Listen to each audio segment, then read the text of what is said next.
This episode is brought to you by The Wellness Summit, the one day that's going to change your life. For more information, go to www.thewellnesssummit.com. TheWellnessCouch.com, streaming wellness into your lives. Welcome to Love Life, featuring your hosts Rebecca Detman and Jane Donovan. The sun shines bright as it moves across my face. I feel the light. Welcome to Love Life. I'm Rebecca Detman. And I'm Jane Donovan. And we're going to take you through a really interesting topic today. It is two chicks sitting on a couch talking about men, but bear with us. We've got some very, very interesting things to talk about with regards to male aggression, female victims, boundary lines, traumas, shadow sides, and some other things we're going to be going into in great detail in today's topic, which I think you'll actually find quite fascinating, men and women both.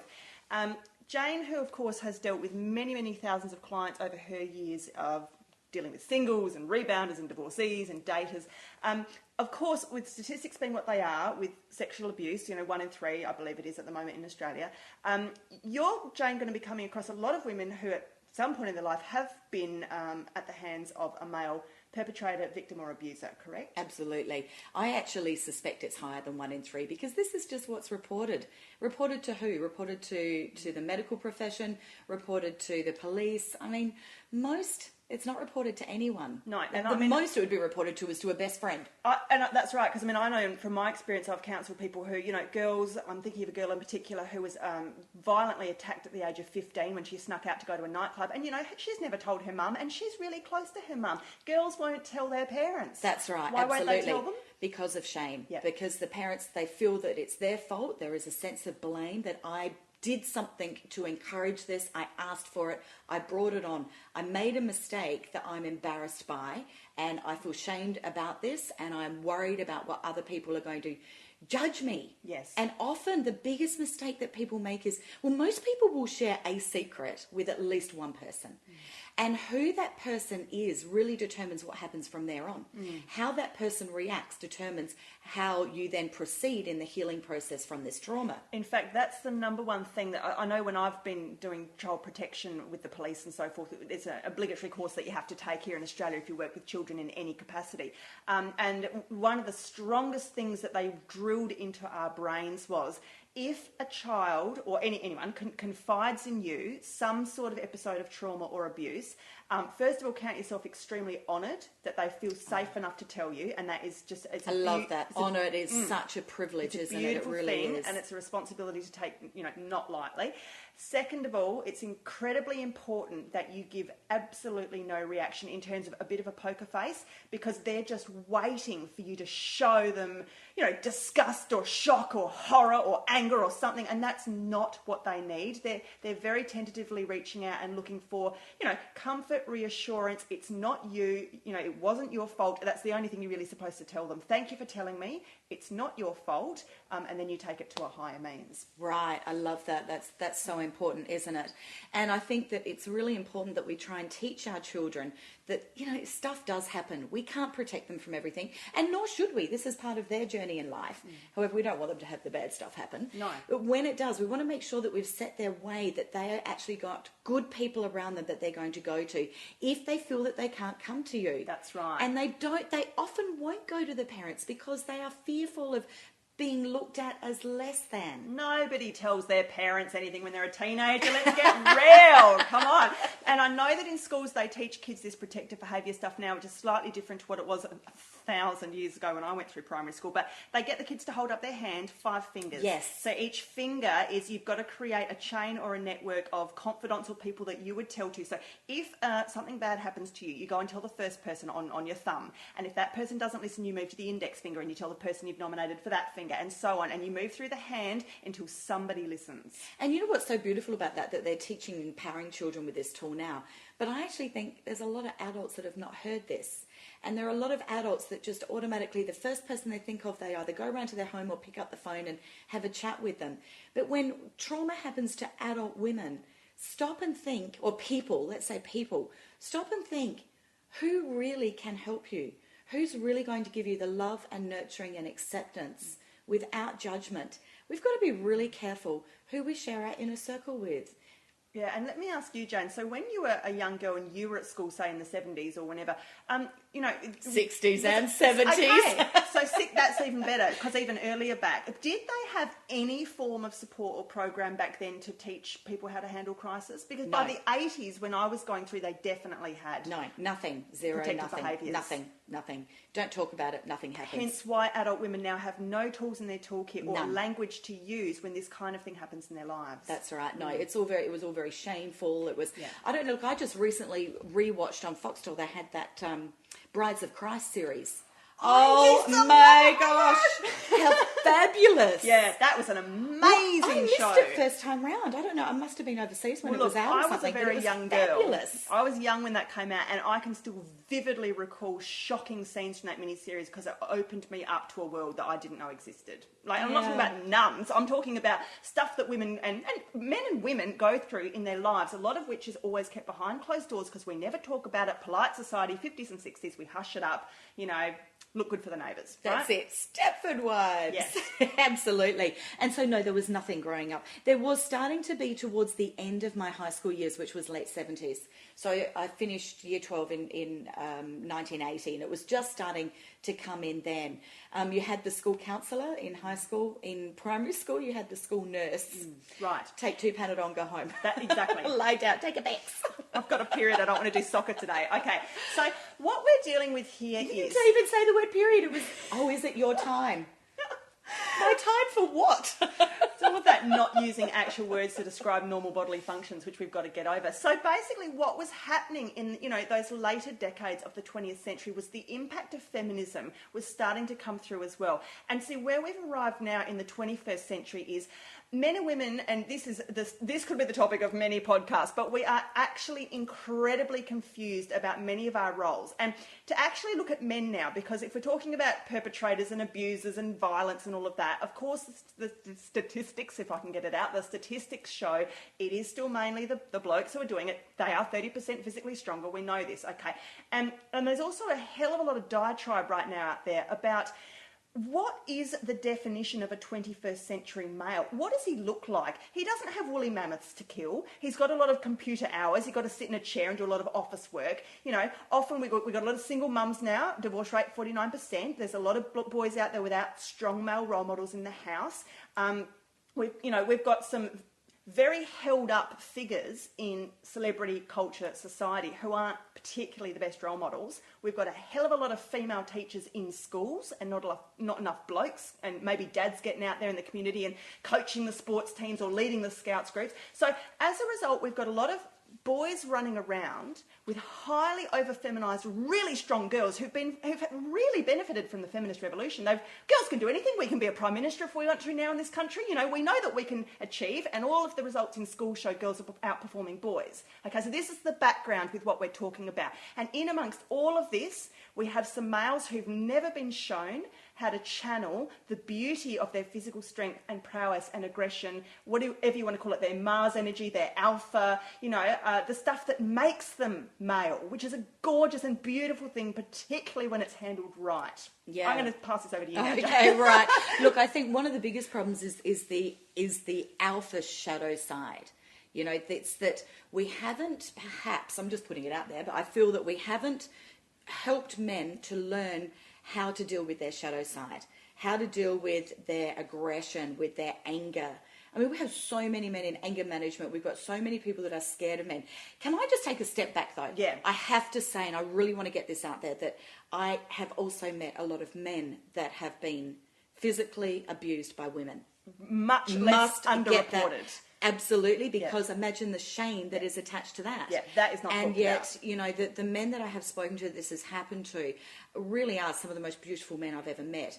And they've got such beautiful boundaries in the sense that, and wonderful restraint that they won't release negative aggression, and that they actually won't, if a female is physically attacking them, if they're hitting them, they won't hit back, you know. And you've got to hand it to them. That's incredible discipline. There is, because the other half, of course, of those victims, let's say boys of, you know, childhood sexual abuse and so forth, of course, repeat the cycle, and we've got the statistics there too. And we know, for example, in the military, you know, there's a lot going on in jails. There's a lot of perpetration in those environments too. Again, never talked about. I'm or so brought to light. pleased that you actually brought this up, because I think this is what's unreported, is the sheer number of men that have been sexually abused as children.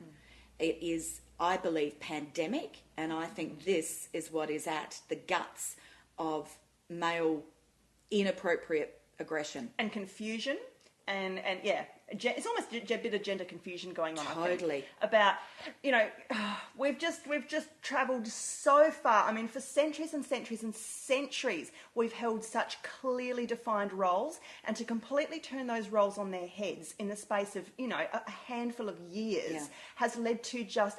It is actually a type of chaos. I mean, it looks like it, you know, to glance at society, it seems like we've all got it together and we're all going about our business and we're all conducting ourselves quite nicely. But actually under the surface, we have a lot of emotional angst, trauma and confusion, which people are holding under their hats. Absolutely, which is hence why we have such an abundance of things such as, you know, depression and disconnection and a sense of hopelessness, various different mental illnesses. You know, there's so much coming in pandemic quantities because of this. And I really do think this all comes back to childhood.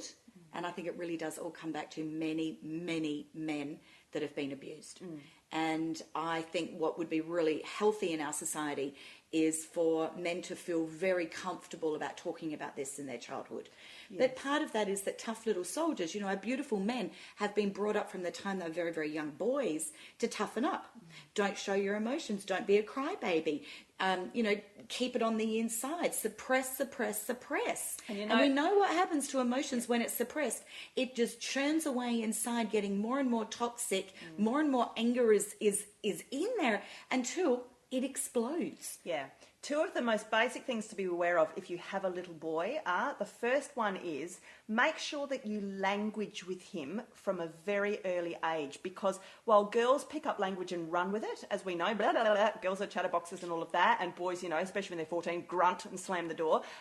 The more you really, really engage your boy in stories, talking, singing, rhymes, imagination, poetry from a very young age, the better connected his left and right brain hemispheres will be in actually, you know, taking on those sorts of connections which girls are just a bit ahead of the 8 ball in. Okay. This is actual mechanic stuff. You can read all about this. I like learning about this. This is good. Okay. And the second thing is we've got statistics that you know, we've done studies to show that yes, parents or men and women in society behave differently when a little boy cries to when a little girl cries. Toughen up, slap on mum on the bum, you'll be right. Come on, mate, didn't hurt that much. Off you go. Little girl, we pick her up, mummy will kiss it, all of this kind of, you know, we coddle them.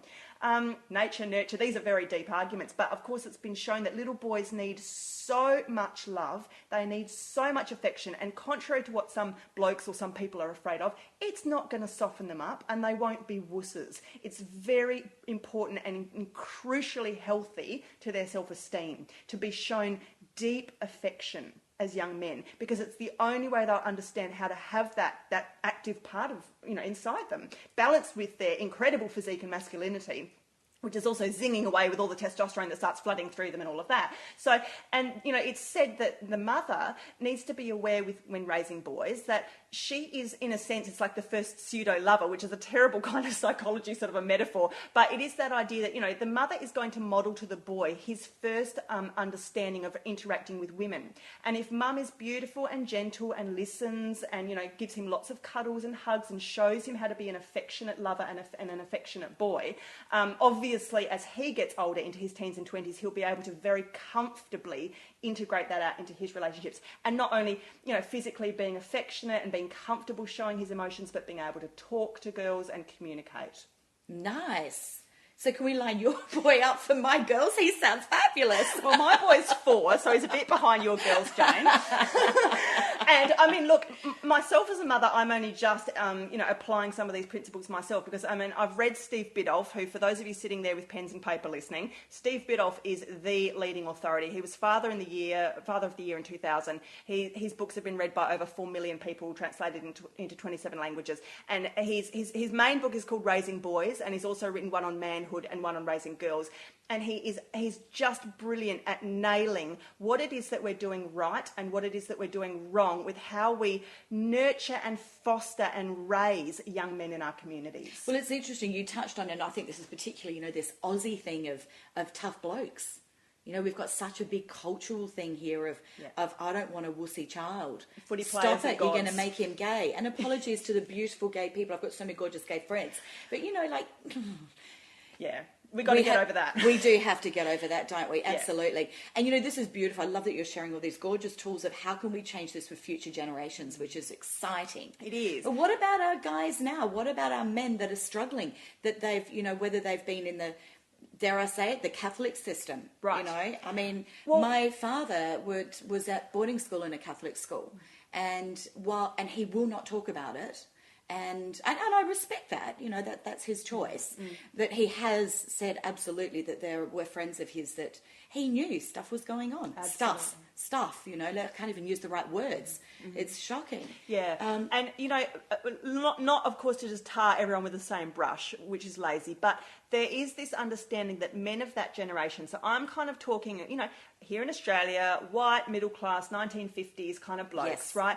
Let's look at the kinds of fathers they had, And, I can actually talk about my own father here. My father was raised in a household where he was definitely loved, but no affection was ever shown. It was very typical for that era. Very typical of that era. And so my dad is one of those people who never hugs, and if he does, he's rigid or he pulls away quickly. And all of that, of course, at a deeper level is fear of abandonment, fear of rejection. Now, for a little girl growing up, the problem is with daughters. What daughters get from their fathers is self-esteem. Dad teaches a girl her worth, and the way that a dad behaves to and speaks to his daughter teaches her how to value herself, so that when she goes out in the world later and looks for, partners to pair up with, she's going to either get the kind of male who, is going to, or, maybe dad didn't show her, maybe dad made a comment like, oh, you don't want to eat those chips, love, or you could do without that packet of chips. That's right. How's that going to impact, she's going to end up with a man who's going to be like, oh, if only you could just slim down and be slimmer like your girlfriends, or if only you could, and all of these layers of stuff. I know, and I've always said that, if a daughter doesn't feel loved by her father, she is emotionally vulnerable to the first man that comes along and makes her feel good. And we saw that in movies, Puberty Blues, off they go and they're seeking this validation externally. But so how do we help men that are grown men, that are in their 20s, 30s, 40s, 50s, beyond, that they are angry, they know they've got issues, but they know where it comes from, but how do we help them to step through and heal from this? So I think one of the first things is conscious awareness, of course. So it's not just going through life like a zombie and operating on autopilot. It's actually sitting down in quiet reflection or with a pen and paper and looking at the areas of your life. And if we're going to deal with relationships for the sake of this, because, Jane, we're on the Love Live show, so if a bloke sits down and he's going to have a think about, okay, so how was I fathered? How was I mothered? How did I feel when I was a little boy about the emotional landscape I was raised in? How did it make me feel? Perhaps how did it make me respond in the schoolyard? Who was my first girlfriend? How old was I when I met her? How did I treat her? How did she treat me? What are my patterns? As I get older in life, what have I been attracting? What is it teaching me? What do I need to learn? And it's this sort of open emotional awareness, this sort of deeper level of consciousness that we must ask ourselves. Because guess what, people? I know there's therapists out there, but no one ain't going to do this for you. If you want to get deep into your own stuff, you've got to ask the deeper questions and be prepared to go into the deeper layers of what's made you who you are. So it's going back, it's taking a visit down memory lane and really looking clearly at that scenario or various different scenarios scenarios that have helped to form the automatic reactions that are occurring in their life now. Correct. So as they go back and look at that patterning, they can start to reframe things, and by reframing, they can start to look at a particular incident with adult eyes instead of with childlike eyes, and recognize it for what it was, and then actually change to what it could be, and adapt that as part of their psychic for now. Is that and what look, you're saying? And we've got blokes out there, and we can actually talk about dating and relationships, of course, as well in a minute. But for blokes out there who are dads or soon-to-be fathers, make sure you don't repeat patterns or cycles with your children or with your sons. So again, that conscious awareness of how was I fathered. Did I like it? You know, was it good? Was it wholesome? Was it conducive? If not, what do you need to get over in yourself in order to have enough of a paradigm shift to make sure you don't become your father? And you know how we walk around saying, I'm never going to be like my mother. Oh my God, my mum used to do this. And then one day you say something and you say, my mum used to say that. Or I sound like her. I mean, this is stuff that happens. We repeat cycles endlessly until we waken up and break them. And the ability to be able to raise a fist or to rape somebody or to be in any way physically abusive absolutely is a cycle. You know, it's happened to them, and therefore it's okay for them to do it to someone else. It's modelled at home, it's all they've ever known, and it's the way that they're taught to use emotion or to communicate without using words, okay? So this keeps going back to the way that we raise our boys. So whether it's the way you were raised or whether, like I said before, if you've got a young child in the house. So boys and dads love to play fight. Don't we know it? Like, they're always tackling each other, rolling around on the floor. Mum's like, can you all just settle down? It's nearly bedtime. Calm down. Mum's always trying to calm it down. Dads just want to rough it up, you know. And actually what they've found is, and this happens across all cultures in the world, and it is so important, because when dad roughhouses with son, it's fun, and then dad will be like, because he's crossed a line. And so, no, we don't do that, then people get hurt. Or, no, okay, that's enough, we're stopping now. Dad, no, we're stopping now. And the boy learns when to stop, when to curb. And it's a very important lesson in his own personal power. Now I'm having my own aha moment, because I sit here, not that I have boys, but I sit here going, this is going to end in tears, this is going to end in tears, and it ends in tears. So that's right. So boys, when they're young, you know, like I've got a 4-year-old, when they're 4, they're flooded with something like 800 times of testosterone, 800% or something. I'm useless with statistics, people, in case you haven't noticed. Pick a number and I'll chuck it at you. No, but boys are flooded with an enormous wave of testosterone at the age of 4. And that's exactly when they don't know the strength of their own power, right? So my little boy, he's running around the house, he's bashing up his sister. And that's where dad needs to step in, and he actually needs to start saying, you know, showing a boy how is appropriate and inappropriate to treat others, and also the mother. So, and this, you know, they talk a lot with teenage boys.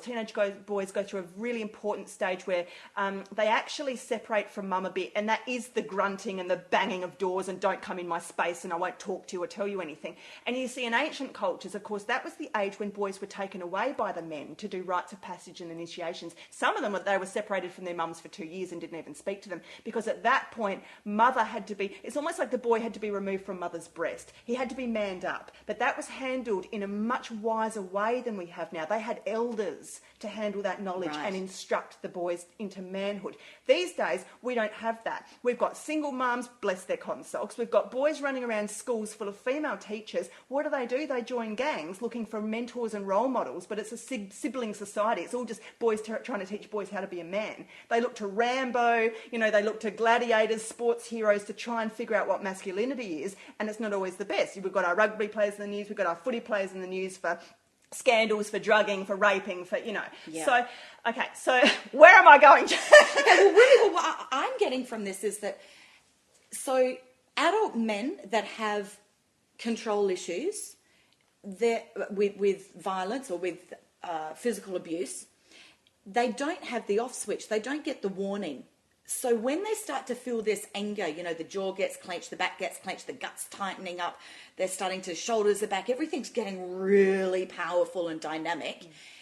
What are some of the tools that we can help them to try and be more aware of what is a healthy boundary? How can they become aware of this rage coming up and then try and either move away from the temptation in the early stages while they're learning. I mean, there's two sides to it. Like, yes, you've got to go back and heal your past. But in the immediate, the most encouraging thing for this, because I'm sure they are beautiful men that don't wish to be hurting other women. They don't want to be doing this.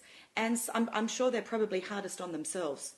Of course. And so I would like to be able to help men in this situation to be able to put some tools in place to encourage them to do the work by healing their past, by getting some good instant results of, every Friday night I go home, I have too much to drink and I cop one to the wife. Well, what can we help them to do to try and not cross that line? So I'm feeling like, can we start to get them aware of their physical body, of the changes that happen in their body when that big negative powerful energy comes in and starts to consume their body. I mean, they would physically feel it, but maybe they're not aware of that. So just by starting to feel the change in their body, feel the tenseness of whether it's their butt or their stomach or their arms or their shoulders or their jaw, whatever part of their body is really tensing up with this energy, they just want to crack it out there. That is the time for them to go, right, I need to do something really alpha now. And I'm thinking maybe something really physical, like go out and have a massive run, get on a treadmill, have a boxing thing. What are those things that you can, punching bags. Get on the Wii solo, not with anyone else who'll clean them up. But, it's like there is a physical energy that has to come out. Yeah. So do that. Now, one of the things I used to have, which worked for both men and women, but it was really cool for guys actually, was, this is so off the track in one way, I had a screaming room. I used to have a company where I employed a lot of entertainers. And one entertainer would come to a rehearsal in a bad mood, and, they're pretty big energies. They can actually pull the whole cast right down. And so if somebody walked in a bad mood, I used to send them off to the screaming room, and they had to scream as loud as they could and try and get this stuff out of their body. And every single time they would walk back in better. Now, not fixed, but some of it had lessened it. So I wonder whether the same thing would work for these guys. Get outside and scream, roar. Yeah. Get this out. You've got to find your outlet. Maybe you're a man who's working really long hours in an office job, and you're not venting enough of that incredible pent-up physicality, which, again, studies and science show boys, their bodies are always needing to move. They had to. Hunter-gatherers. You had to run around and catch something every day to eat or you'd die. We've got men caged up in boxes and factories and offices and stuff now, and where's their physicality going? To a half hour of sport on a Friday night, and then as they get older they're drinking more beer, they let the sport go, they're not even having the social cricket anymore, so yes. And triggers, I think men, when you're talking about that, Jane, when men get flooded with anger, and this goes for anyone, let's not even target men. Everyone can have anger management issues, okay?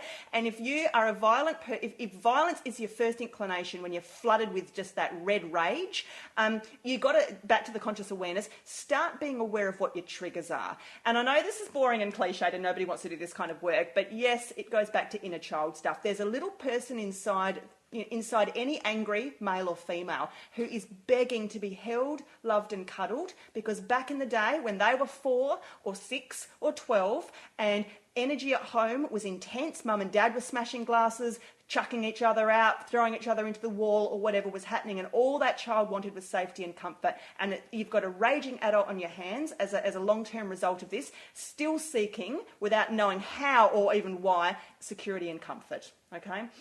Get real and get aware of this kind of stuff. There's only about 1 million support groups in the world to help with these sorts of issues. I mean, all the support is there, but you've got to come to the point of awareness and realisation, whether you are the perpetrator or the victim, that it's about self-worth, it's about self-love. You do deserve better, even if you don't know what that feels like, because you've never seen real love modelled before. Yeah. But knowing that you don't have to settle for this. Yeah, that's right. And, it was interesting. This week I met a lovely lady who is in a marriage. She's in her mid-50s and has a child who is high needs. The child has said if mum and dad ever split up, he will suicide. And dad has become quite a narcissist. And this poor lady was saying, I won't leave. I won't risk that with my child. And so she wanted me to give her some tools for happiness. How can she try and manage this? And I imagine there'd be potentially a lot of women or men, a lot of people that are listening to this that are partnered with somebody that they do dearly love, Whether they can or can't leave, whether they want to or don't want to is irrelevant. If they've chosen to be in this relationship, how can they try and support this person that is so angry and violent so that they can minimise the damage that is done?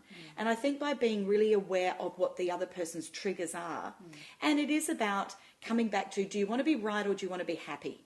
So don't worry about being right all the time. Even though you know that you might be right, it's going to end in tears. So maybe look at being happy instead and being really consciously aware of what your partner's individual triggers are and trying to keep your energy levels really good so that you've got the ability and the resilience to not be buying into those triggers, to be able to manage them for that person, for them, to help them. Does that make sense? Yeah, it does. Yeah, and it all goes back to the onus is on the individual, which is what this kind of work at the end of the day is all about. It's about free thinking, self-responsibility and personal empowerment, okay? And to get into a little bit of the spiritual side of things, you know, there's always going to, if you are a victim, for example, if you want to call yourself that, quote, victim, unquote, if there's been people in your life who've mistreated you, you've had some bad experiences, you had a bad childhood, you've had a bad marriage, absolutely you may be a bit of a product of where you've come from. But there does come a point when you can't be a 47-year-old victim because you're too damn old, you know? And there's got to come a point where you have a little wake-up call and you say, fair enough, this stuff happened and I'm completely within my rights to feel angry about it or need to process it or need to do some forgiveness or, you know, rage, whatever the emotions are. Absolutely go into your screaming room. And I've told people to do this too because adults never cry. I've said to women, go into the bathroom on a day when nobody's home, lock the door, and you don't come out until you've let everything out. Cry, scream, ugly cry. Pull your hair, kick, moan, get it out. So important to get this energy out. And we all know that, you know, emotions are the cause of all illness. Yes. And, you know, we're doing a show on the Wellness Couch. This ties in beautifully with all of the other gorgeous podcasts that if we're not dealing with the raw emotion that's being suppressed and trapped within our bodies, it is going to manifest as yucky stuff in your body. You're going to make a lovely tumour for yourself, you know? Absolutely, that's right. You bottle it up for 40 years, look what you've got. Hey, mum, I didn't deal with it emotionally, but my body made something out of it physically. And that's right. We've got to store it somewhere. We have to store these strong, incredibly strong emotions somewhere in our body, and they come out as the ugly health conditions that we deal with today. So, back to the spiritual sort of take, I was just going to say, so if you are somebody that's had a long line of really bad or traumatic experiences, there does need to be a bit of a higher understanding as well of the gifts and the lessons in what you've received. So, like I said, by all means call him an XYZ, and I never want to have anything to do with him again. But also realise it takes two to tango. There was an exchange of energy that happened in that relationship, and that something about it I would absolutely, just undoubtedly hold to be true, that you have gained some sort of strength or quality from that experience. You haven't walked away with nothing, despite what it may seem. Maybe physically, maybe financially, you feel like you've walked away with nothing. But what you would have walked away with emotionally and spiritually, and again, even if you feel shattered, I'm often talking long-term perspective, 10 years later when you look back, you'll have some massive realizations about how you're the person you are today because of what you went through, and how you'd be a very different person, obviously, if you hadn't been through it, and maybe not as tough a person, or as strong a person, or as wise a person. That's right.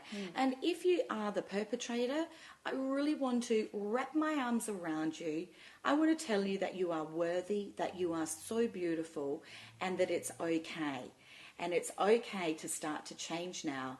You don't have to stay this way forever. You can have a victim story. You can be the victim as the perpetrator. I totally get that.